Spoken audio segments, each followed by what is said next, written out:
name is Marley Bird and I'm a knitwear and crochet designer and YouTube instructor. In this video, I will show you how to make the twisted knit headband. These headbands are all the rage right now, and I know a lot of beginners who want to jump in and make one for themselves, so this video is just for you. You will learn to cast on, how to knit, purl, cast off, seam up this little piece we're making, and add a little twist to get that twisted knit headband in the right place. The pattern we are using in this video is free at yarnspirations.com. I've put a link in the video description right down there below, and while you're down there, go ahead and smash that like button, as my kids say. If you want to add this pattern to a playlist for beginner headband patterns, that's not a bad idea either. That way you can always find it no matter what. The pattern itself uses Bernat velvet yarn and a pair of size 8 or 5 millimeter knitting needles. Go ahead, grab that pattern, your materials, and let's jump in. When working with Bernat velvet yarn, we are dealing with a chenille type yarn that will want to wiggle and worm out of place unless we knit these stitches nice and tight. For that reason, I will be using a long tail cast on to cast on the stitches today. When we use a long tail cast on, it is important that we have a tail that is long enough to accommodate the number of stitches we cast on. One way to make sure your tail is long enough is to grab the needle you are going to use and wrap around your needle the total number of times you are going to cast on. So for this example, we will be casting on 39. So I would wrap my needle a total of 39 times, okay? When you get all 39 stitches on there, go ahead and give yourself a little bit of slack, and it's at that point you will put your slip knot. To do a slip knot, you place the tail of the yarn in the palm of your hand, wrap your working yarn around your forefinger and your middle finger, and when you come back up, cross over. Rotate your hand over. You can take your needle, go underneath this first loop, and grab that back one and just pull it off. And now, as you pull your fingers out and you pull those legs down, it tightens up a little knot there. And what you want to do is separate those legs, and it makes that knot nice and snug right up against your needle, okay? Now we will do a long tail cast on. We will take the tail of our yarn and wrap it around our thumb. See how it goes the outside of the thumb? We will take our working yarn, wrap it around the outside of our finger. Can you see how it looks like the letter M? Think of M for Marley, okay? Now, these legs here, we want to pull those together to give us some tension. So I'm going to grab my needle, and I'm always keeping my finger on my slip knot, and I will grab those outside legs. Now I have what looks like a slingshot, and we're ready to do our long tail cast on.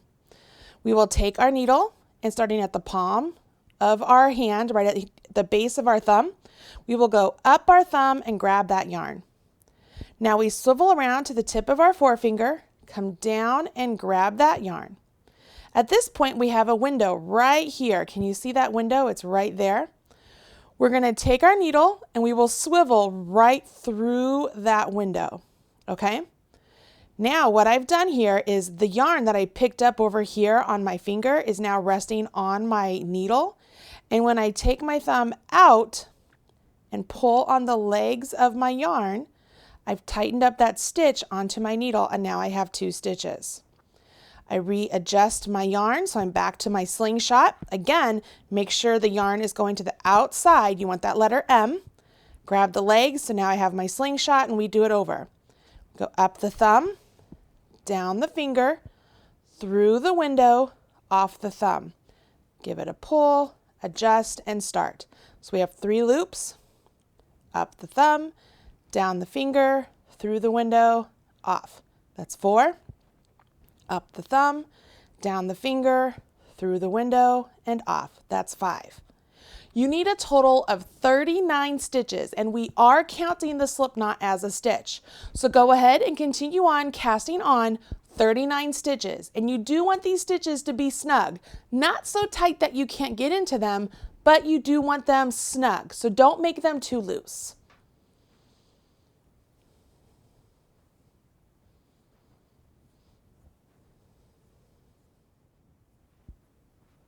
Once you have all 39 stitches on there, you will have a little bit of tail left over.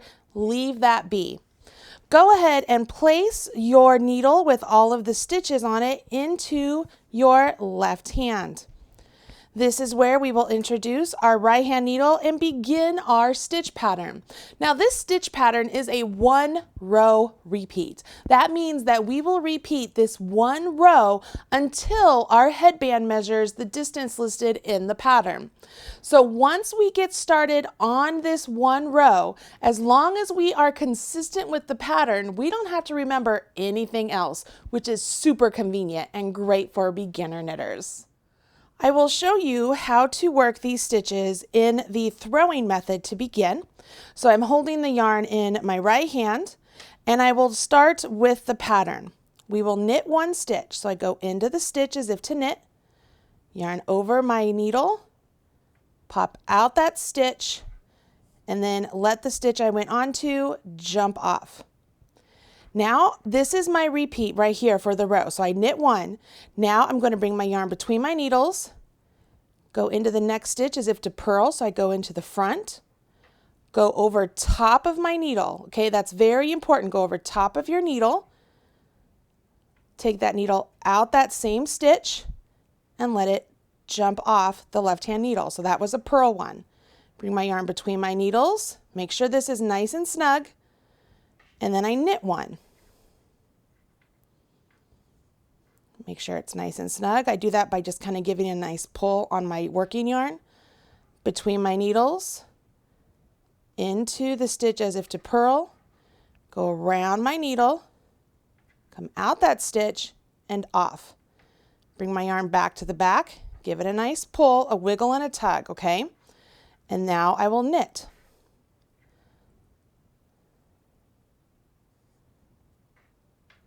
Between my needles, and now I will purl. Between my needles, again, I like to give a wiggle and a tug. It just tightens up that stitch. I'm going to hold my yarn in my left hand now. It is the same motion, same movement. I'm just holding my yarn in a different hand. For those of you who are continental knitters, this is what it looks like for you. So I just finished with a purl stitch. I'm going to bring my yarn between, nope, I just finished with the, purl. So my yarn is in back. I go into the stitch, yarn over my needle, out and off. So that was a knit, into the stitch, around my needle, out and off. Again, I'm giving a wiggle and a tug. So I'm to the back, knit a stitch,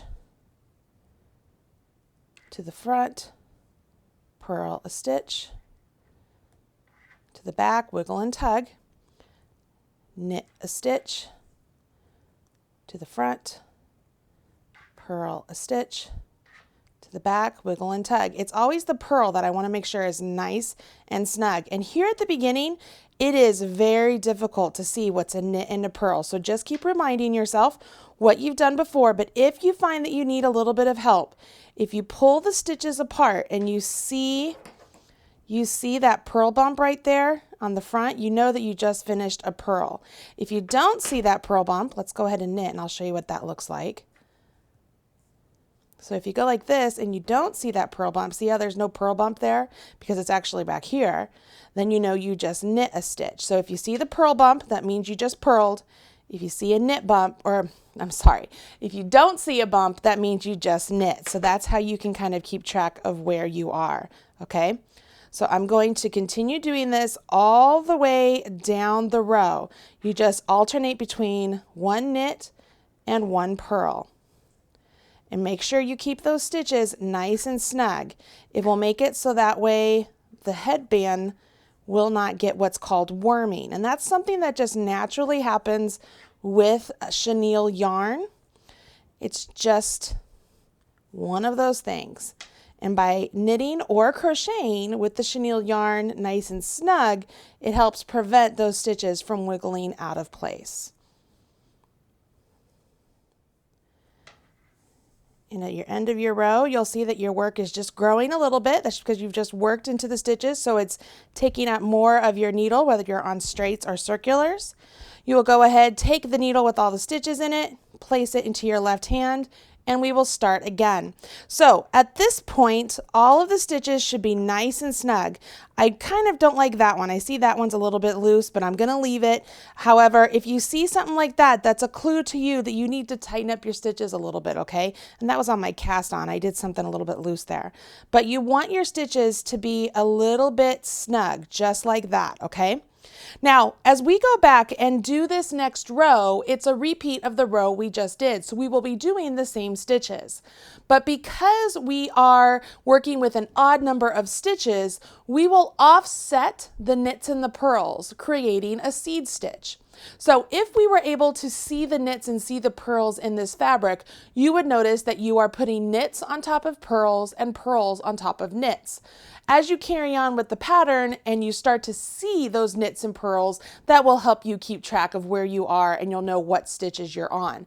But here at the beginning, just be very consistent and remember what stitch you just completed so that way you know what stitch to work on next. I will start again with my yarn in my right hand and we'll see how this goes. So I start off with a knit. You can see I'm looking at a purl. What did I just tell you? I said we are going to put knits on top of purls. So I'm looking at a purl, which means I'm going to knit it. Pretty easy stuff. So I will knit that first stitch, and here's my pattern. Bring my yarn between my needles, and I'm looking at a knit stitch, and I will purl it. Again, I want to make sure that's nice and snug. Bring my yarn between the needles. I'm looking at a purl. See that purl bump? So I want to make sure I knit it. Bring my yarn between my needles, purl. Again, make sure that's nice and snug. You do a wiggle and a tug. Notice I pull out the fabric and I tug this. So I like wiggle and tug, and that tightens up my purl. And then I knit. I'm going to change and put the yarn in the opposite hand. And this is it, you guys. This is for the whole pattern. So I will purl and knit. Purl and knit. Purl and knit. You'll notice I like to keep a hold of my stitches right as they come off the needle, and I just do that because it helps me maintain control of the size of the stitch. So especially when I'm working with chenille yarn, as I pull it off, I will grab this stitch on my right hand needle, and it helps me make sure it doesn't overstretch. And then I can also make sure that after I purl, I'm keeping those stitches nice and tight and they don't get loose on me, okay? So here I am, I'm going to purl, take that off. There we are. I knit. I just carry on down the pattern, okay? As this gets further, you'll be able to start seeing more of sort of a checkerboard look is what it will look like, and it gets a really good, nice rhythm. Now, those of you who are a little bit more advanced than just absolute beginners might be asking, Marley, why don't I just knit every single row and get garter stitch? Well, you absolutely could do that. If you wanted to change the pattern up, that's a completely different pattern, but you could knit every single row and get a really cool look. You might be asking yourself, why don't I do stockinette stitch? Well, again, you could do stockinette stitch because at the final part of this headband, we're going to seam up the side edges to create a tube. And stockinette naturally curls on itself, but by creating the tube, we will prevent any sort of curling. However, why do that? Let's just do some seed stitch so that way we get some really nice rich texture, and it allows us to keep those stitches nice and tight with the Bernat velvet yarn. It makes it really beautiful, okay?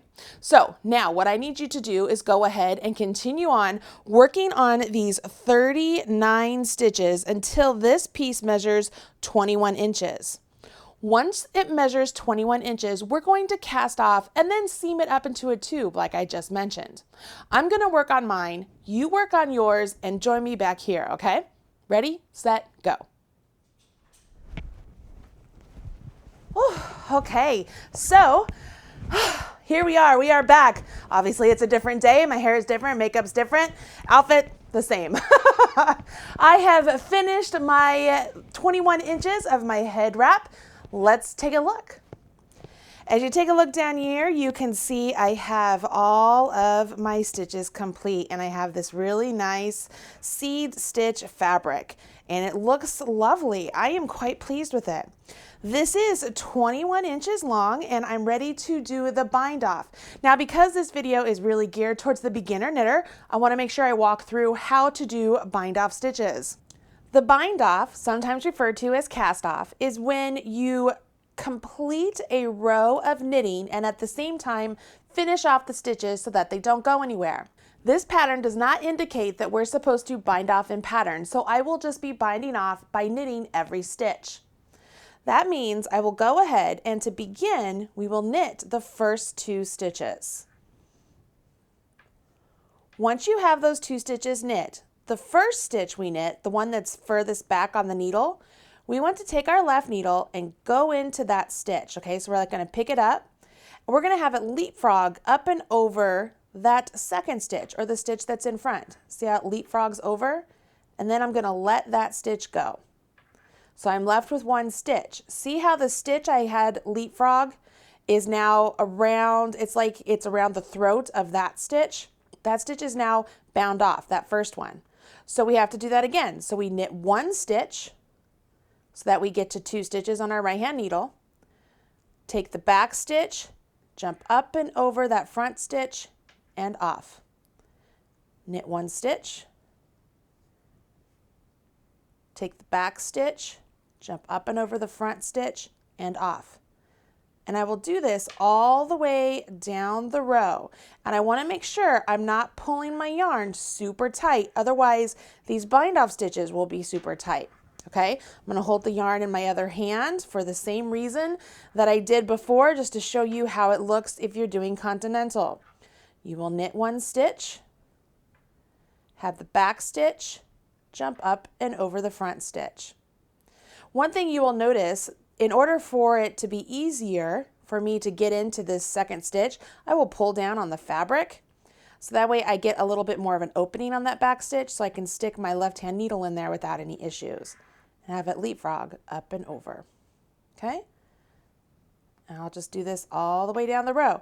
Don't skip any stitches, otherwise that stitch will drop and you will have a run in your knitting that will look like a run in your pantyhose. All the way down the row.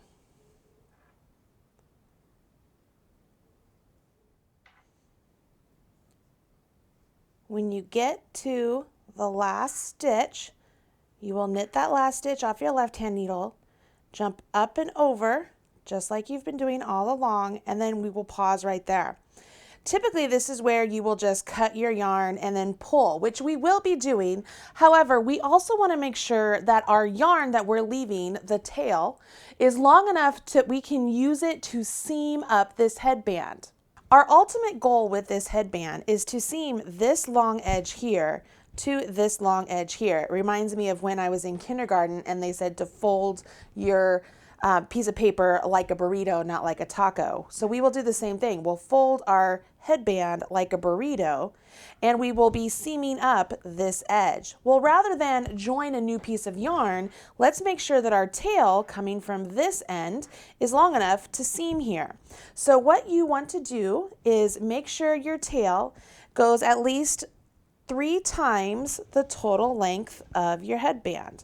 All right, so at least 3 times the total length plus a little bit extra. It's always better to have a little bit extra just in case. And then cut your yarn at that point, okay? Now, what we can do is this loop that's still on our needle, we can just extend it. See how I'm just extending it? And as it keeps coming through here, let me pull the right end, it'll pop out, give that a tug, and everything is bound off now right there at that edge, okay? So it's nice and bound off. So our knitting needles are no longer needed, so we can move those out of the way. And now the time has come for us to seam up our headband. Looks pretty good so far. To seam up your headband, we're going to use the tail that we've already cut the length of the headband. That's because I think that's one of the easiest ways to go about this. If you wanted to use a sewing thread and a sewing needle to seam it up, you could do that as well. It's totally up to you. But if the tail is already on there, it's already ready for us, let's just use that. Go ahead and grab your tapestry needle. I prefer a bent tip tapestry needle. See how it has a bend to the tip, and it is steel. The reason I like these is it makes it easier to get into the stitches, and you don't have to fight with the plastic needle against the yarn itself. So I just thread the yarn through the needle like so, okay? And I'm going to pull this down so I don't have a lot of slack. I will fold my headband lengthwise, so like a burrito, right? Anybody else bring back memories like a burrito or like a taco? So we're going to fold it like a burrito, and we're just going to whip stitch our edges together, which it sounds just like it is. We're going to whip them together. So I'm going to hold these two ends. It might be easier if I get a little bit closer for you. All right, that's better. So I'm going to start off down here, and I'm going to come right to the edge of my piece, and I'm going to go from the bottom to the top and pull that through.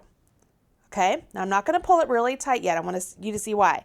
I'm going to come over here where the yarn came out on the opposite side, and I'm going to go from bottom to top again.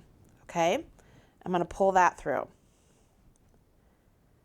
You see how that looks like a figure eight right there? Looks like a figure eight. I call that the figure eight join, and all that does brings everything together there to start, okay? And you can start with the figure eight join with yarn that is already attached to a fabric or yarn outside. So we could have done that with the yarn separate as well. But here we go. Now all I've got to do is take a little bit from this edge and a little bit from this edge and pull. Okay? I'm going to come back over here. I'm going to take a little bit from this edge and a little bit from this edge and pull. And this is called a whip stitch seam. There are other seams that we could do to be a little bit more invisible, like a mattress stitch seam, or we could even do a crochet stitch seam where the crochet edge is on the inside. It's a little bit more thick, but you could do that. There are other ways to seam the piece together, but you can see just because of this yarn, because of the chenille aspect of the yarn, it becomes quite invisible itself with this seaming method. Just make sure you're trying to go row for row as close as possible and seam it together. So that way you don't get any holes in your work. We're going to do this all the way to the end. As you come up to the end here, make sure that your edges are lined up. And here is where we're going to do our figure eight again. So I'm going to come up on one side, come up on the other side, and that gives me my figure eight, and it kind of locks it in place. Okay, I'll bring it up on this side one more time. All right, so here's where we are. I'm at the point where I have my long tail from my beginning long tail cast on, okay? If for some reason I had very little tail left from my seaming of the edges, I could use this to seam up my edge, or I could take the remaining tail from my long tail cast on, wherever it went, there it is, and I could use that to seam up my edge here. Okay, so you have two choices. I have enough yarn from my seaming of the long edge, so I'm going to use that. So that means this long tail cast on tail needs to either be woven in or dealt with. It needs to be dealt with, right? So what I'm going to do is I'm going to weave it in a little bit right here, and then I'm just going to tuck this right into the tube just to hide it away. Okay, because it's non-existent, then I don't have to worry about it possibly being cut too short and start unraveling. I'm just going to tuck it away. But before I do that, I do want to weave it in just a little bit. So I'm going to use the same tapestry needle here. Let me undo it from the yarn I used for seaming the side edge. I will rethread onto my needle here with my tail. So I'm looking at the inside of the fabric here, and I'm just going to try and mimic as much as I can the stitches. All right, so that went down there, it comes around and it pops back up. And then I'm gonna come down, and because I'm on the inside of this fabric, I'm actually going to knot this. So see, I'm just going through around that loop I created twice. Okay, so I've around the loop twice. I'm gonna give this a pull. It's gonna knot it right there into place. Okay, and it's on the inside of this tube here. I can't feel the knot, so even if that rests against my head, it's not gonna be a problem. I will go ahead, and I could snip this shorter if I wanted to. I'm not even gonna bother with it. I'm just gonna tuck it into the tube, okay? Because this tube now is going to be closed. The cool thing about this headband is that it has this really cool twist, which looks like it's something super complicated when in reality, it's not. We're gonna take our fabric and just do a twist and then seam up the edges. And that's what gives us this really cool twist. We have our headband fabric all seamed up. What I'm going to do is I'm going to take this long seam and I'm going to put it down towards the bottom. Okay, so my seam that I just did is right there. What I ultimately want to have happen is I want to seam this edge to this edge. And they don't have to be separate. Like, I don't need to seam it as it's a tube. I'm going to join them together. But I want to take where my yarn is right here down at the bottom. I want to make it so that yarn is up here at the top because that will give me the twist I want. All right, so I'm going to add my twist. I now have my yarn up at the top, and that's where that seam is up there. And now, just by doing that, I've created a twist in the fabric. Can you see? So I want to keep that twist because I find it easier to seam with the yarn close to me. I'm going to turn it around, okay? And I have threaded my yarn that I used to seam up the edge to my tapestry needle again. And I'm just going to line these up, and just like before, I'm going to whip stitch. Only this time, I need to make sure I go through both the top and the bottom part of the fabric.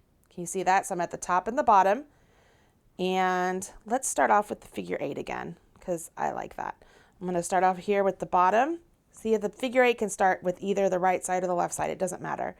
So I'm going to start here at the bottom. I'm going to come over here, come up from the bottom. And can you see how my figure 8? It's right there. That's a little bit farther away. Let's get a little bit closer. All right, that's better. Now, can you see my figure 8? It's right there. I'm going to give that a pull. Now I've joined those two edges. So now I'm going to whip stitch. I'm going to go into this side, make sure I get the top and the bottom. And I'm just pulling up because I find it easier. Oop, I got a knot in my tail here. A self-created knot. There we go. All right, so pull that through. And I want to make sure I go up from the bottom to the top on this side, right? All right. Now I'm going to come back over here, go from top to bottom, from bottom to top, and I'm pulling it closed. Just like we did before, only this time we have double layers of fabric we have to work through. When you get up to the top, make sure you get as close to the top as you possibly can to get the two edges together. You could end with that figure 8 again. I'm going to do that. Again, I just think that looks really good and it's a good finish. And on this one, we're going to do a knot again. So there's my figure 8 right there. And I'm going to just come through that loop a couple times. And I'm going to create a knot, okay? And then I'm just going to take my tail. I don't need this long of a tail, so I'm going to cinch it up a little bit just because I don't need that much. And I'm going to thread this into my tube. Okay, so I'm just going into the tube and make sure I'm into the tube. Let me bring that back through the tube a little bit more. Make sure you're not going to the other side of the fabric here, right? And I'm just threading it through the tube. All right. So now that's in the tube. I can cut this bit free and let that get fed in there. And here we go. So I have this nice seam, and when I rotate this over, probably need to cut that a little bit more. That'll bother me.